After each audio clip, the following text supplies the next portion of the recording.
Have you ever gone out of your way to change who you are or give up your own happiness just to please someone else if you find yourself trying to please a woman? You're not the only one. Many men do the same thing, thinking that this is the way to love and harmony. But what if I told you that there's ancient wisdom that offers a different way to do things? Yes, I'm talking about Stoicism today.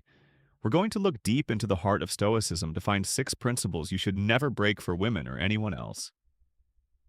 This isn't about putting the blame on women or saying you shouldn't care about the women in your life. It's about learning how to care for them in a way that fits your needs and theirs, and is ultimately more satisfying. Imagine that you've canceled plans you were looking forward to because she said she wanted to do something else. You may have also changed your values to fit hers, even if it felt wrong, or you may have lost touch with friends because she didn't like them. Does any of this sound like you? This kind of behavior doesn't lead to balanced and healthy interactions. They lead to resentment and a loss of self. But don't worry, Stoicism can help you find your way. Let's look at how to get through the complicated world of relationships without losing ourselves along the way. Are you ready to start this journey with me? Give up your for freedom. It's surprisingly easy to give up our freedom when we're angry or want to make other people happy. You might cancel plans you were looking forward to suppress your interest or even alter your viewpoints to align with someone else's expectations. It feels like love, but is it really? Stoicism invites us to question these sacrifices. Are we giving up our personal freedom for affection? Or are we nurturing a relationship where both individuals can flourish independently? Think about it. Your integrity and freedom are priceless. They're the very essence of your being. When you trade them for someone's approval, you're not just losing a part of yourself, you're also setting a precedent for the relationship that's unsustainable. And unhealthy relationships, according to Stoicism, should not be about losing oneself, but rather about mutual growth, respect, and understanding, or all of which are grounded in the freedom to be oneself. So before you bend your will to fit into someone else's world, pause and reflect. Are you acting out of love and respect, or are you sacrificing your autonomy out of fear and need for approval? Always understand that a relationship is based on respecting each other's freedom. Individuality is not only strong, it lasts a lifetime. Let's not trade our price. Less freedom for short-lived approval. Instead, let's look for relationships that respect and enjoy our independence based on the timeless knowledge of Stoicism too. Not focusing on your own growth for a moment, picture yourself on a road that winds through a forest full of the leaves of life's demands and expectations. Each step forward is a step toward wisdom, self-improvement, and finally virtue. Now imagine that you keep going off the road you were on. It's not just a detour when someone else puts their wants and goals ahead of your own. It's a distraction from your own growth. This Epicurean would say that using our minds for nothing and not working on ourselves is a waste of time and energy in relationships, especially ones where we might be too focused on making our partners happy. It's important to remember this tough lesson. Giving up on your own growth or always putting someone else's wants before your own can stop you from moving forward and make you lose who you are. The Stoics didn't encourage self-improvement for its own sake, but to become better people for ourselves and those around us. If we don't work on our own growth, we're not only stopping ourselves from moving forward, we're also denying our partners the best version of ourselves. Elves, after all, how can we truly contribute to the happiness and well-being of others if we're not working on our own virtue and wisdom? Epictetus's teachings tell us that working on ourselves and becoming wise isn't something we do alone, but something that makes our relationships and interactions better. Finding the right balance means making sure that while we're caring and supportive, we don't put someone else's wants ahead of our own three. Keep your feelings in check. Trying to keep the peace in a relationship by stifling your emotions is like trying to hold a beach ball underwater. The harder you push it down, the harder it will pop back up, and it will often do so in unexpected ways. When we do this, we're not solving any problems. We're just delaying the inevitable eruption of our feelings. Stoics believe that we should have a healthy relationship with our emotions, where we recognize, understand, and control them. Not one where we deny they exist for the sake of a relationship. Ignoring your emotional needs or denying your feelings is not only unhealthy, it's also unsustainable. It leads to misunderstandings, anger, and eventually a breakup with both your partner and yourself. The Stoic approach is to face out our emotions head on, think about them logically, and express them in a healthy way. It's about finding the balance between how we feel and why, making sure that neither is given.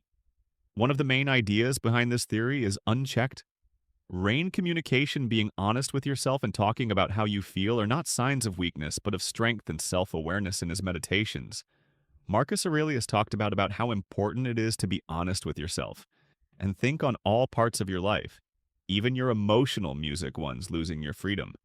Freedom, Cena, with his sharp wisdom, warned us not to count too much on outside things like relationships for our peace and happiness.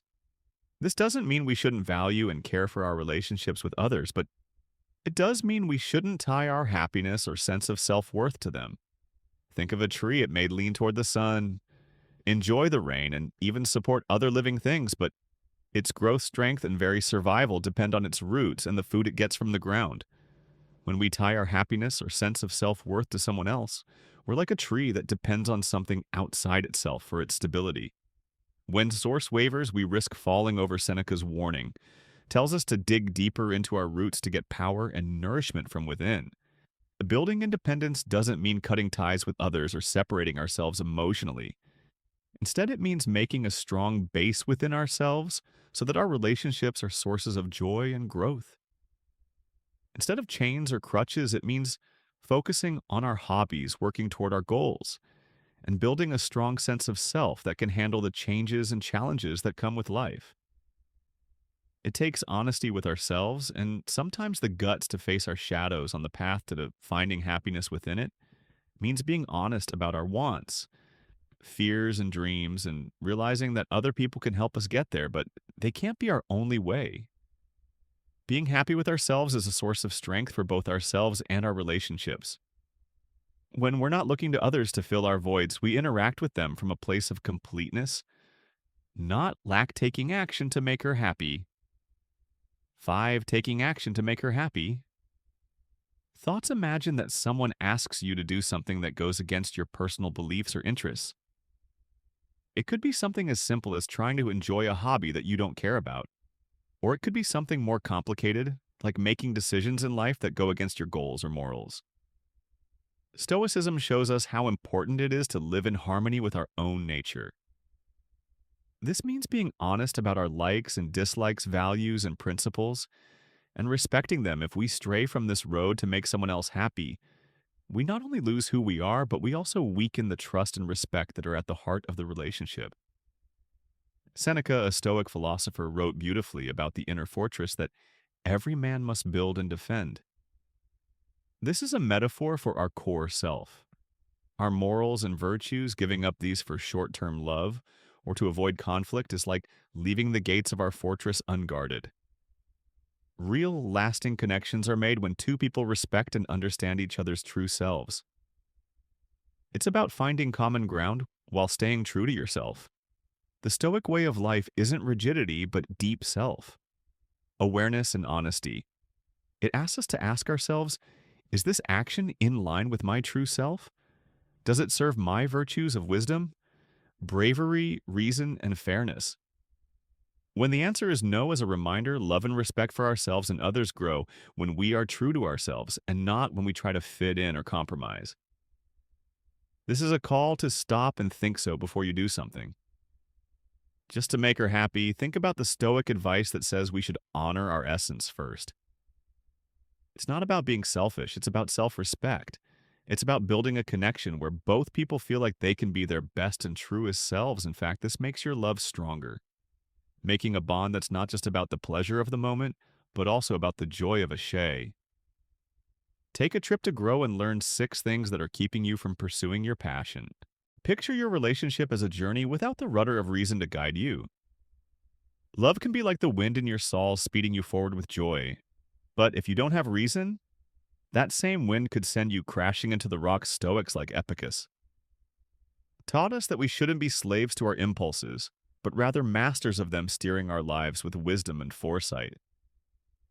This doesn't mean stifling our desires, but rather understanding them, questioning them, and aligning them with our deeper values and goals in the heat of a passionate relationship.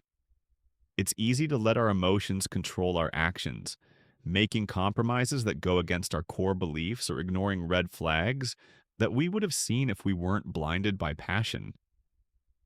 This is where the Stoics' wisdom comes in.